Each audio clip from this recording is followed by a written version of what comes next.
Hi everyone, welcome to a bonus A to B Model Railways shop video. It's Sunday the 1st of February. As you can see, I'm not in the shop because we're not open on Sundays during the winter. And it's 24 hours on from the posting of our last update video to our YouTube channel. And I felt that I needed to put this video up in support of it. Now, when I do my videos, I do them to promote the shop. The idea being that if I can get people interested in the business, drive customers to our website, eBay shop, or even to the physical store, that is a good thing. And of course, I also do it because I enjoy doing them. I tried to keep the videos to about 20 minutes, and I tried to make them sort of like a mini magazine. So I'll have the regular features, like the news from the shop, the showcase of the new products that's come in, and I'll try and put some running on one of the shop layouts in there as well to sort of intersperse the different parts of the video.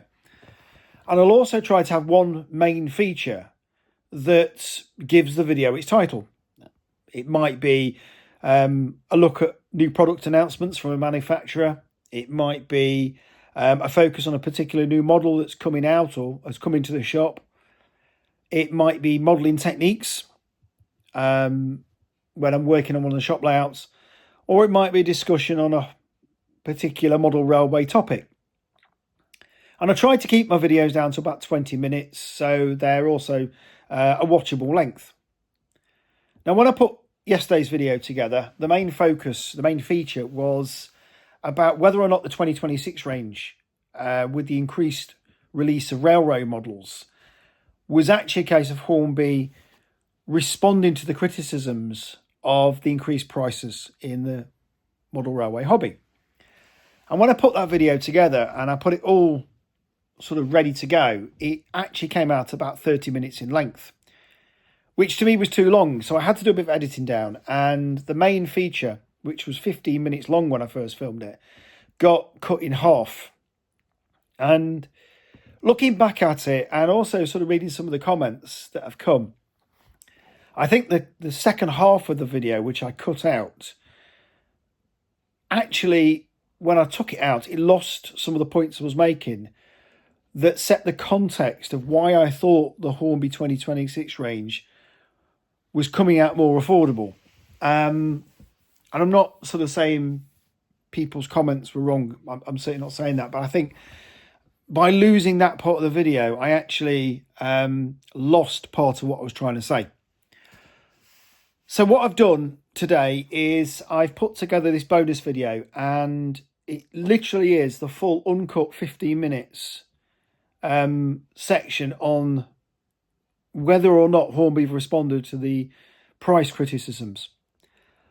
So that's the video today. If you have seen yesterday's video, the first 8 minutes of the film you're going to see, you've seen already, but the second half of it is brand new and it puts things into context. So apologies if you're going to see some bits again, but hopefully you'll understand why I've done it, and it'll put context to my arguments.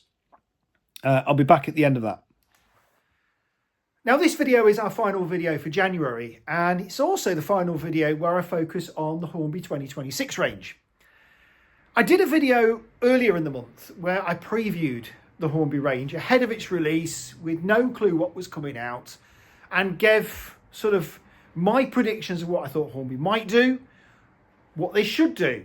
And I invited people to put their comments in underneath the video, and boy did you do that. It was our most watched video ever, and it got more likes, more subscribers, more comments than any other video I've ever done. And it's great to get that feedback because it makes the videos worthwhile.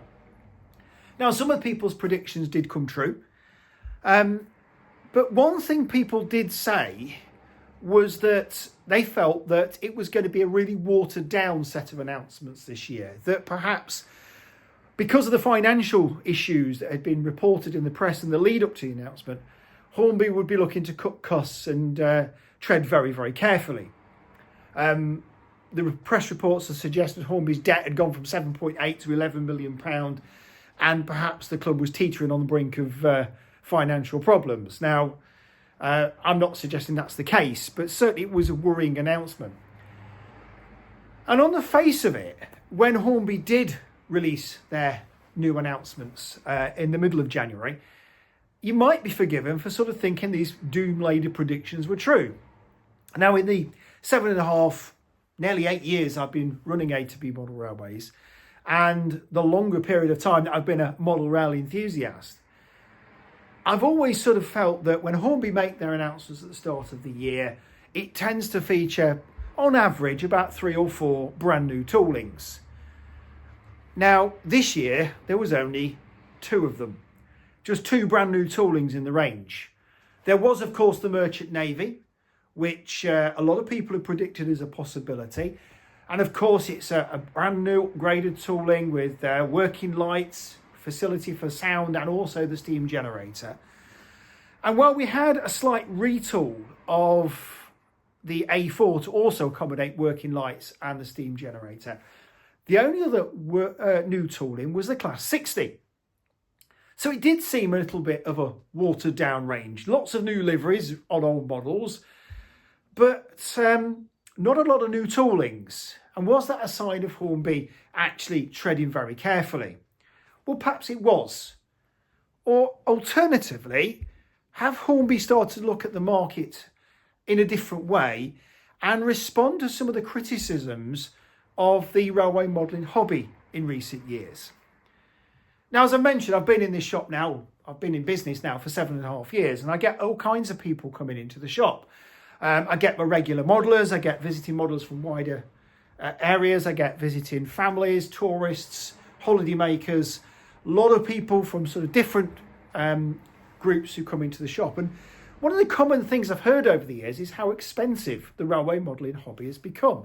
Now, I always say that my prices are very competitive, and I'm not somebody who ships things out at RRP. I do try to be competitive. But despite that, people are still saying the prices are expensive. And I sort of can see their point a little bit, because on my shelf behind me here, I've got the brand new Bachmann Class 69, which I have been promoting in my videos of late. This is a sound fitted deluxe one, and it's over £300, nearly 350 quid. That's a lot of money for one loco. Now, it will appeal obviously to the collectors. Naturally, it will appeal to the serious model enthusiasts as a collector's piece, and being the only company to produce a Class 69, it's obviously one that's going to be quite sought after and has been selling well. The DCC ready version, which is also up on the shelf, is also over 200 quid, so they're not cheap. And then when I look at some other models, the new Hornby Saint at around £200 as well, lots of models are up around that £200 mark. It is becoming an expensive hobby. But that Class 60 announcement made me think, because it's being marketed as a railroad locomotive. It's not often that Hornby produce a new tooling for the railroad. It's the part of the range where the old toolings go to live out a second life before they die. Less detail, new brightly coloured liveries to appeal to the younger modeller or the modeller with less available cash. And it's not normally a massive range. The only other toolings I think I can recall that were made purely for the railroad was the Duke of Gloucester many years ago. And when Hornby made the A1 Tornado, they actually did a downgraded tooling of that for railroad. But I can't think of another one that's been tooled purely for the railroad range. And now we've got this Class 60. Now, the Class 60 is coming out, and I've got my little screen in front of me here, if you can see my hands on the screen. The Class 60 is coming out with the facility for XXX sound. It is going to come out in 6 different versions, 3 new liveries, sound fitted and DCC ready. It looks a really nice upgrade on the Class 60 tooling. Price? Well, a DCC ready one has a recommended retail price of £104.99, which is around about the £90 mark when you take my discount off it. 90 quid for a brand new tool model.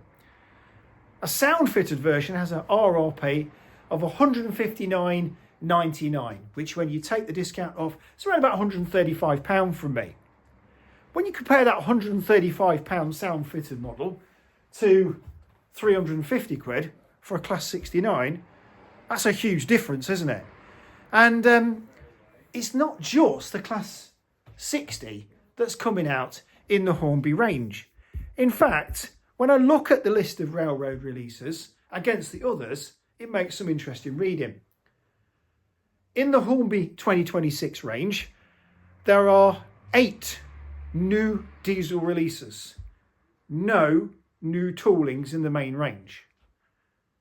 There are 21 new steam locomotives. If you count the fact that there is 2 versions of Clan Line, the sound fitted with steam and the standard version, and then there's a couple of variations of retools to the A4 and the Duchess to incorporate working lights. That's what, 4 new tooling versions at best. So that's 30 new models in the main range and only 4 that you could count as new tooling versions. The railroad range, 34 new releases and those 6 different versions of the new tooling of the Class 60. So Hornby seem to be going a little harder on the railroad range than they are on the standard range.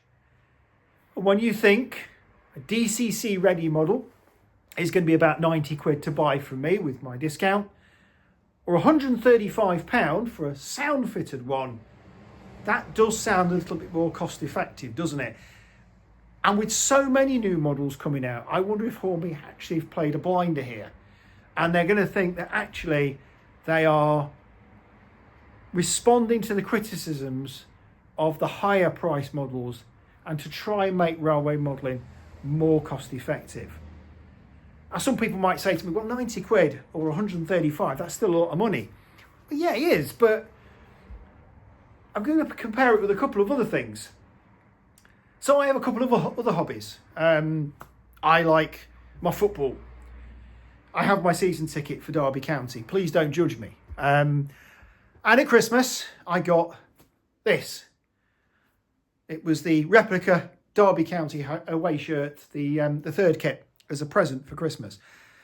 Now, I like that shirt because it's a throwback to an old away kit from when I first started supporting the club. Now, that shirt cost £60. So 2/3 of the cost of a DCC ready railroad locomotive.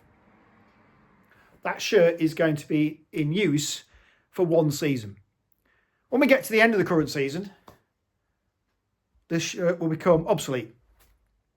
It will be replaced in the summer with a brand new design. And while I might wear it a little bit more, it'll get shoved into the wardrobe and probably forgotten about till I have a clear out and decide maybe I'll get rid of it. Chances are I won't get much money for it. My other hobby is computer games. I've had games consoles since I was very, very young. And I've had the PlayStation 1 right up to the new PlayStation 5. And another thing I got as a gift was this. The brand new version of Call of Duty for the PS5. Now again, when that game came out, it was around the £60 to £66 mark. I don't hear people saying PlayStation games are expensive. Not in the same regularity. I hear people saying that railway modelers or railway modelling's getting expensive.